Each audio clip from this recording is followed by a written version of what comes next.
Hello, dear friends. You are on Ruslan Belov's channel, and before you is another daily report on the course of combat operations on the Ukrainian front. Today's episode will be somewhat atypical. Over the past 2 days, we began our analysis of the frontline situation with the Kupiansk direction. However, today I propose starting not exactly from the front line in the usual sense. Formally, this is also a front, but of a slightly different nature. We are talking about the situation at sea.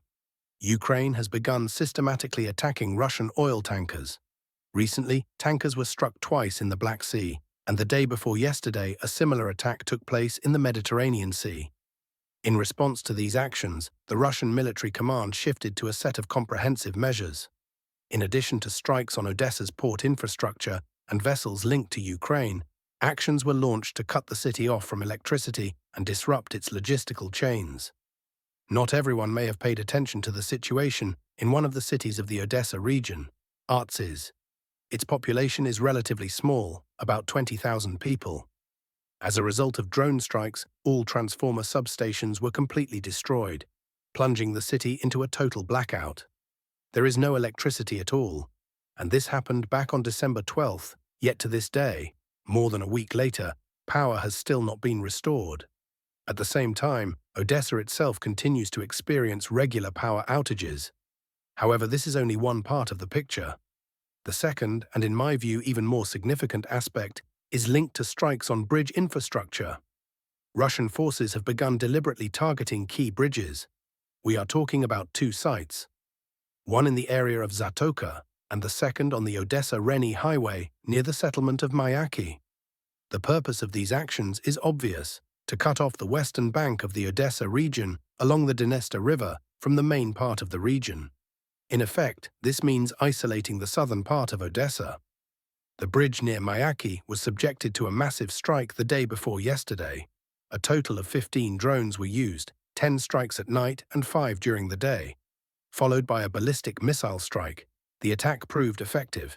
Formally, the bridge has not been completely destroyed, but the damage to the Odessa-Reni highway bridge is so severe that it has been fully closed to traffic. Footage of objective control appeared online, showing both the strikes themselves and the current condition of the structure. It is noteworthy that it took nearly 4 years of war for such actions to finally begin. These are effectively some of the first confirmed instances of strikes on Ukraine's key logistical arteries. The bridge on the Odessa-Reni highway is a major supply route for the region. Ukrainian sources themselves acknowledge that up to 60% of fuel supplies pass through it. Now these deliveries have stopped, as the bridge is out of operation, and I am firmly convinced that the strikes will continue until the structure is completely destroyed. Thus, we are witnessing a comprehensive response to the tanker attacks, an energy blackout combined with strikes on transport infrastructure. Addressing a question that frequently appears in the comments: is an assault on Odessa possible, and will the Russian army advance on the city? I suspect many will be disappointed, but the answer is no. We must remain realistic. Under current conditions, Odessa is a scenario from the realm of fantasy. There are neither sufficient forces, nor resources, nor operational capabilities to carry out such an operation. Therefore, within the current phase of the conflict, there will be no reports of ground fighting directly in Odessa. Now let us move directly to the front line. We begin with the Stepnohirsk sector. At present, the main focus has shifted from Stepnohirsk itself toward the village of Lukyanivske. Fierce fighting is currently underway for this settlement. Earlier, there were reports claiming that the village had come under Russian control, but these turned out to be premature. The fighting is still ongoing. At the same time, it is not the village itself, but the agricultural facilities adjacent to it that have already come under Russian control. Lukyanivska is a small settlement. Before the conflict, about 140 people lived there. Given the current dynamics, it can be assumed that it will fully come under Russian control in the near future. The key task on this sector now is to finish off Stepnohirsk, an urban-type settlement with a pre-war population of around 5,000, and to level the front line along the highway. After that, there will be a choice: either move east to bypass Orikhiv, or advance north towards Zaporizhzhia. At the same time, on the Orikhiv sector itself, the front line remains stable. Neither side is demonstrating any significant advances. the situation around Huliaipol looks much more dynamic. Incidentally, Vladimir Putin also addressed this sector during his recent call-in session. He noted that the fighters of the Vostok grouping did not commit their main forces to the assault on Huliaipol. Only a limited portion of the units was involved in the city fighting, while the main efforts are focused on breaking through the Haichur defensive line.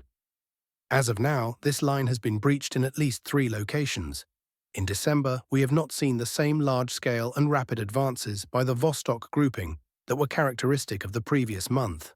However, this is directly related to the need to break through a powerful defensive line. In my assessment, by the end of the month it will largely be overcome, and then the pace of the advance will increase again, as Ukraine has no further defensive lines of comparable strength beyond that. As for Dnipropetrovsk region, no major news has emerged so far. The day before yesterday, footage appeared showing Russian aviation striking fortified positions in the village of Novopodhorodne on the Medjeva direction. Progress there is gradual. A more active phase will likely begin once units of the center grouping operating to the east finish off Hryshyn and take control of Serhivka. After that, increased pressure toward Medjeva can be expected. We covered the situation around Myrnohrad and Rodinske in detail in the previous episode. No new objective control footage has appeared over the past day. At the same time, reports indicate that Ukrainian armed forces' resistance in Myrnohrad has effectively been broken, and active mop-up operations are now underway in areas they previously controlled. With a high degree of probability, we can expect that in the coming days, possibly even today or tomorrow, Myrnohrad will finally come under Russian control. As for Kostiantynivka, many were likely surprised yesterday when Putin said that half of the city was allegedly already under Russian control. It should be understood that the president voices information that is reported to him. Most likely, this data came from the command of the South grouping, which is responsible for this sector. However, judging by current maps, Russian control amounts to roughly 15% of the city, not 50%. Either we do not have the full picture, and a significant part of the city has indeed been taken quietly, which seems unlikely, as in that case there would inevitably be a large number of videos from the Ukrainian side, or the reports have been embellished. For now, there are no confirming objective control materials. Therefore, we can only wait for such footage or acknowledge that conclusions are premature. On the Siversk sector, Russian forces have indeed begun advancing west of the city. The line of contact is gradually being pushed back, and the situation there is under steady control. Ukrainian counterattacks are not succeeding, and the city is being reliably held by Russian units. On the Lyman direction, no significant changes have been recorded so far. It must be acknowledged that the Ukrainian side has managed to temporarily stabilize this sector of the front. In general, those who follow the reports regularly may have noticed that in December the pace of offensive operations has slowed, roughly by half or perhaps even more compared to November. There are objective reasons for this: assaults on large urban agglomerations where rapid advances are impossible, reinforcement of Ukrainian forces on certain sectors, the need to break through fortified defensive lines as in the Huliaipol area, and weather conditions. On the Kupiansk sector, Ukrainian forces continue to attack. However, over the past 24 hours, they have failed to achieve any advances. This does not mean that the situation there is fully stabilized. It remains difficult. But Russian units continue to hold positions in the central part of the city. The day before yesterday, objective control footage also emerged, showing Russian infantrymen operating directly from the center of Kupiansk. So, to put it plainly, once the key urban agglomerations are finally squeezed, and once the defensive line in the Huliaipol area is broken, the pace of offensive operations will inevitably increase. Therefore, I am more than confident that if the fighting continues, and no sudden peace process emerges, the intensity of combat in January will be higher than in December. That concludes today's overview of the situation on the front lines. We now move on to an analysis of the political news agenda. According to Yuri Podolyaka, Europe has ultimately found financial resources to continue supporting Ukraine, while deciding for now not to touch the frozen Russian assets. European officials and EU leaders have failed to reach a unified decision on the confiscation of Russian assets frozen under European jurisdiction, primarily in Belgium, in order to use those funds to further finance the war in Ukraine. However, Kyiv still needs money, as without constant financial inflows, it simply cannot continue fighting. At the same time, the United States has not only stopped allocating its own funds for these purposes, but is also actively obstructing similar initiatives by its so-called European partners. It was precisely due to the US position that Belgium effectively challenged the EU and refused to allow European officials to seize Russian assets. Italy, the Czech Republic, Bulgaria, Slovakia, Hungary and Malta later joined Belgium in taking a similar stance. As a result, this issue was omitted from the final summit declaration, while consultations on the matter continued throughout the night. By morning, European Council President Antonio Costa announced that a compromise had nevertheless been reached. Europe agreed to allocate $90 billion in aid to Ukraine, while leaving frozen Russian assets untouched for now. Sources cited by Reuters clarify that the solution turned out to be fairly simple and expected. Each EU country individually assumes the obligation to finance Kyiv, providing funds backed by its own financial guarantees. At the same time, Hungary, Slovakia, and the Czech Republic refused to participate in this scheme, meaning that the populations of those countries will not be paying for what is happening. It can now be stated with confidence that the conflict will continue. Trump's plan has effectively failed. There will be no peace. Further escalation lies ahead. One should prepare for a tightening of mobilization measures in Ukraine. The age threshold may be lowered to 20 to 22, and female mobilization may also begin, according to the Telegram channel Legitimny. The globalist forces have found the necessary money, which means Zelensky can continue explaining to Trump why certain provisions of his peace plan are allegedly impossible to implement. Zelensky deliberately dragged out the process and effectively backed away from agreements on December 15th at the final meeting in Berlin, constantly consulting with globalists. Trump's peace plan can safely be thrown in the trash. It is no longer viable. Now the globalists will attempt to draw Trump into their game, especially when Ukraine's defenses begin to crumble, accusing him of having handed Kyiv over to Putin. In reality, by prolonging the war, the globalists themselves have exposed Ukraine to the risk of full-scale capitulation. The $90 billion allocated by the EU, given rising costs and inflation, will be enough for Ukraine for roughly 1 year. The globalists are going on the offensive against Trump ahead of the autumn 2026 elections, which they intend to win in order to demonstrate their return to big global politics. Ukrainians remain hostages to the situation. As long as Zelensky remains in power, the war will continue, meaning that ordinary Ukrainian citizens have virtually no real choice.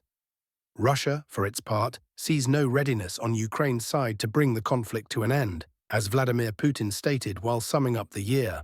Moscow is ready for dialogue on Ukrainian settlement, but exclusively on the basis of the principles outlined in June 2024. Ukraine, in essence, is refusing to resolve the conflict through peaceful means. After the liberation of the Kursk region, the strategic initiative has fully shifted into the hands of the Russian military. Ukrainian forces are retreating on all fronts. The president emphasized that no new, special military operations would be required if the West respects Russia and abandons attempts at pressure. He called claims that Russia is allegedly preparing to attack Europe complete nonsense. Moscow is ready to work with both the United Kingdom and Europe, but only on an equal footing. Something that, in his words, would benefit all sides. Russia is prepared to end hostilities and build cooperation with the West, provided its security is reliably ensured in both the medium and long term. Putin also noted that the law on foreign agents is not a Russian invention. Similar legislation exists in a number of Western countries. According to him, there are no repressions or politically motivated criminal prosecutions in Russia. He separately commented on statements by NATO Secretary-General Mark Rutte, calling him a smart and systematic person, but expressing bewilderment at his rhetoric about a war with Russia. The president suggested simply reading the new US national security strategy as the main NATO player, where Russia is not listed as either an adversary or a target. The global press reacted actively to Vladimir Putin's call-in session. Western media outlets that closely followed the event offered very different assessments. The primary focus of foreign journalists was on NATO expansion and Russia's military development. The president's statements on these issues drew sharp criticism. For example, The Guardian wrote that, in its view, Putin placed responsibility for the conflict in Ukraine on the West, adding that he would supposedly have to prove that he is wrong. Similar assessments appeared in French and Italian media. The Washington Post focused on Putin's remarks about the course of the special military operation. Britain's BBC mentioned alleged accusations against Kiev and Western leaders, while NBC, according to observers, distorted Putin's response, concluding that he made it clear there would be no new compromises. At the same time, the president specifically noted Trump's efforts aimed at resolving the Ukrainian crisis.